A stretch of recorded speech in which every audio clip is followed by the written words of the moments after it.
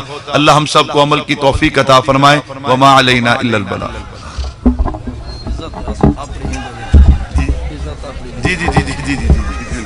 محسوس نہیں